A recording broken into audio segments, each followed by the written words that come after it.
اپنی ایمبیشنز کو تھوڑا سا کیپ کریں، کم کریں، لیکن ایک جنرل فیلنگ ہے کہ طالبان سے بات کرنی چاہیے، کیونکہ طالبان کم از کم اگر دیکھیں یہ تو ایک بات ہے کہ سب پشتون طالبان نہیں ہے، ٹھیک ہے، لیکن جو ان کی اندرونی پالیٹکس ہے اس کی وجہ سے بہت سارے جو پشتون ہیں وہ رورل ایریاز میں ہیں، وہ ڈپینڈنٹ ہیں طالبان پہ.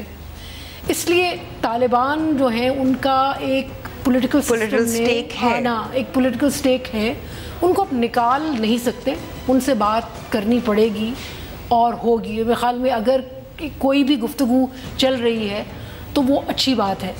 رہی بات پاکستان کی، میرا اپنا خیال ہے جی کہ پاکستان کو بہت اور اقدام اٹھانے چاہیے، لیکن یہ جو روک ٹوک ہے کہ جی اس طالبان سے بات کرو، ہم جو اکٹھا کریں گے گروپ اس سے بات کرو، بجائے اس کے بہت سارے اور مثبت چیزیں ہیں جو پاکستان کو کرنی چاہیے، جو کہ اس بات سے ماورا ہوں کہ وہاں جو پولیٹیکل سٹرکچر ہے وہ کیسا ابھر رہا ہے. ٹھیک ہے، لیکن اب جیسے یہ جو دوحہ میں پہلے بھی کوشش کی گئی تھی، اس میں بلکہ امریکی بھی شامل تھے فیسیلیٹیٹ کرنے میں، اور جو مری میں جو ٹاکس ہوئے تھے پچھلے سال، اور جو پھر اس کے بعد جو لیک ہوا تھا کہ ملا عمر کی ہلاکت ہو چکی ہے اور پاکستان میں ہوئی تھی، اس وقت بھی امریکہ بھی شامل تھا. تو مذاکرات پہ تو امریکہ بھی مطلب از انٹرسٹڈ.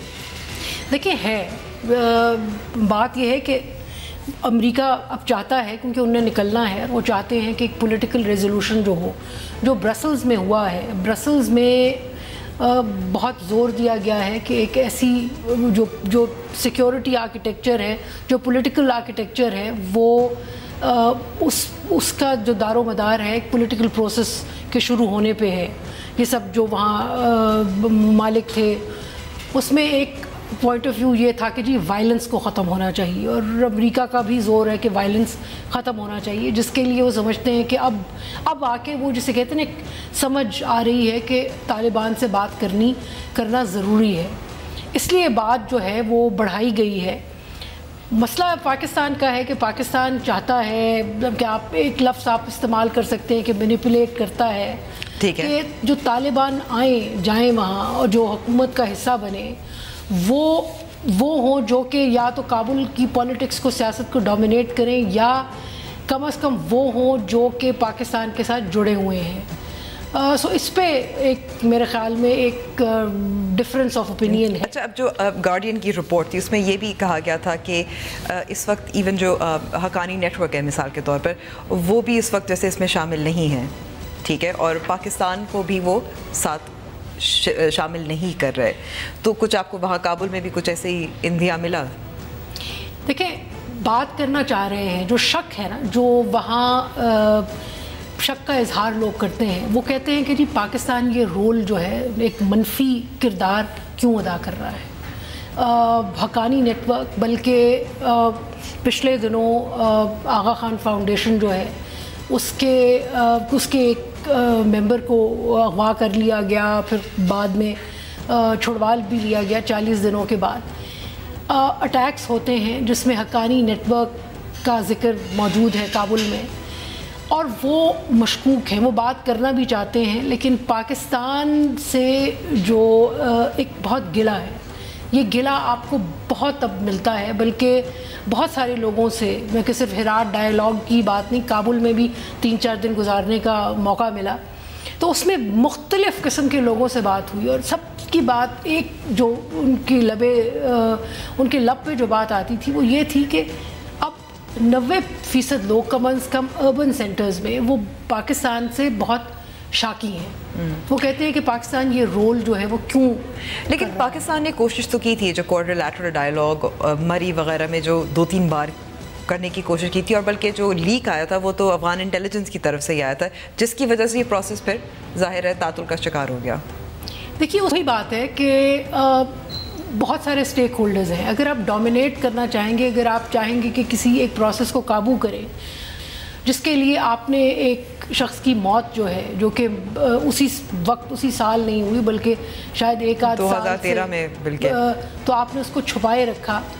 سو اس قسم کی جب آپ مینیپولیشن کرتے ہیں تو دوسری طرف جو پلیئرز ہیں وہ بھی پھر انفلوئنس بھی ہوتے ہیں، وہ آپ کی نیت پہ شک کرتے ہیں. میرے خیال میں پاکستان کو انکریج کرنا چاہیے انٹرنیشنل کمیونٹی کو کہ وہ طالبان سے گفتگو کرے، لیکن اس میں اگر اپنے سٹیکس کرتے ہیں وہ فائدہ نہیں ہے. جو ہارٹس اینڈ مائنڈس کی بیٹل ہے نا، وہ کابل میں تو جا کے لگ رہا تھا کہ ہم کچھ ہارتے نظر آ رہے ہیں، اور اس میں صرف وجہ یہ نہیں ہے کہ ہمارے پسند کے طالبان حکومت میں ہیں یا نہیں ہیں. جی بہت ساری اور چیزیں ہیں جو کہ ہم کر سکتے تھے. مثلا ہماری ایمبیسی جو ہے کابل میں، وہ بہت، ہر کوئی کہتا ہے جی بہت پیسو ہے، آپ لوگوں کو لائیں، آپ پاکستان کو انٹروڈیوس کرائیں، آپ پاکستان کا پوائنٹ آف ویو دیں، آپ خاموش ہو کے نہ بیٹھے، آپ لوگوں سے ملیں. وہ کہتے ہیں جی پاکستانی ایمبیسی جو ہے وہ ہم سے ملتی بھی نہیں ہے. رائٹ. سو جب آپ ایسا کریں گے اور صرف چاہیں گے کہ جی آپ ایک پیس پروسیس کو ڈومینیٹ کریں، اس پہ آپ اثر انداز ہوں، تو پھر بات بنتی نہیں. تو آپ کو کیا لگتا ہے ہارٹس اینڈ مائنڈ صرف سفارتی ایمبیسی لیول تک تو نہیں ہو سکتا؟ ہارٹس اینڈ مائنڈز اور بھی طریقے ہوتے ہیں جس طرح کر سکتے ہیں، ڈیولپمنٹ پروجیکٹس میں انویسٹمنٹ ہو سکتی ہے جیسے انڈیا کر رہا ہے. دیکھیں وہی وہ بات ہے نا ہارٹس اینڈ مائنڈس کی. اب آپ یہ دیکھیے کہ میں نے لوگوں سے پوچھا، اندازہ لگانے کی کوشش کی کہ ہندوستان کا کتنا انفلوئنس ہے. انہوں نے کہا جی بات یہ ہے کہ ہندوستان نے بہت بلکہ ایک ممبر تھی حکومت کی، انہوں نے، اور یہ وہ بات کرتے ہوئے کہ جی پاکستان گیٹس بیڈ میڈیا دیر ان کابل، اور پاکستان کا بہت کردار ہے. اور لوگوں نے مطلب کہ بات کی کہ جی دیکھیے جو ایران سے پاکستانی جو مہاجرین افغان مہاجرین ایران سے آئے ہیں، ان میں اور پاکستانی مہاجرین میں بہت فرق ہے. پاکستانی مہاجرین بہتر ہیں، ایجوکیٹڈ ہیں، زیادہ اچھے ہیں، اچھی حالت میں ہیں. وہ سب یہ چیزیں بتاتے ہیں. کیونکہ 30-35 سالوں میں ظاہر ہم نے خیال تو رکھا ہے. دیکھیں جی انہوں نے بھی ہم نے خیال بھی رکھا ہے، لیکن خیال سے زیادہ کیونکہ ہم نے ان کو کھلا چھوڑ دیا تھا تو انہوں نے اپنا خیال بھی رکھا ہے. انہوں نے تعلیمی اداروں میں وہ جاتے تھے سارا کچھ. لیکن اب وہ جو شاکی ہیں مثلاً، وہ کہتے ہیں کہ جی جس طرح اتنا آپ لوگوں نے ہم پہ احسان کیا، اتنا ہم سے اچھا سلوک کیا، لیکن آخر میں انہوں نے کہا جی یہ ہم مانتے ہیں کہ ہمارے جو لوگ ہیں انہوں نے واپس آنا ہے ملک میں، لیکن جس طرح آپ تذلیل کر کے ان کو نکال رہے ہیں وہ مت کیجیے. مطلب یہ کہ لوگوں کا لائف سٹاک ہے جی، مطلب کہ غریب لوگ ہیں جو اپنا جانور بھی ساتھ لے کے آ رہے ہیں. پولیس والے ان سے 10-10 ہزار روپے 8-8 ہزار روپے فی جانور لیتے ہیں. مطلب کہ جانور کی شاید اتنی قیمت نہیں جتنی انہیں رشوت دینی پڑتی ہے. پھر یہ ہے کہ وہ جو پروسیس ہے کہ جی ٹرانسفر کس طرح کرنی ہے جی، اسے بھی جکڑ کے پاکستان بیٹھا ہوا ہے.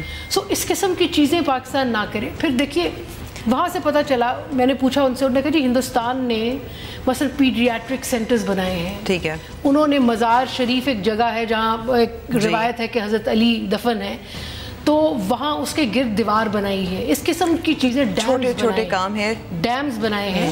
پاکستان نے اب تک، میں آپ کو بتاؤں جی، انڈین گورنمنٹ سبسیڈائز کرتی ہے air travel to Kabul. 5 flights ہیں تقریباً ہندوستان اور دہلی اور کابل کی. ہماری ہر روز چھوڑ کے 1 فلائٹ ہے. سو اب لوگ علاج کے لیے بجائے وہاں جانے کے ادھر جا رہے ہیں. ظاہر ہے Pakistan needs to win hearts and minds, اور شاید اس پہ بھی سوچنے کی ضرورت ہے. بہت بہت شکریہ آپ کا وقت کا عائشہ صاحبہ. اور اب ہم بریک پہ جائیں گے، اور بریک کے بعد ہم ملیں گے چائے والے کی کھینچنے والی سے، یعنی کہ فوٹوگرافر سے.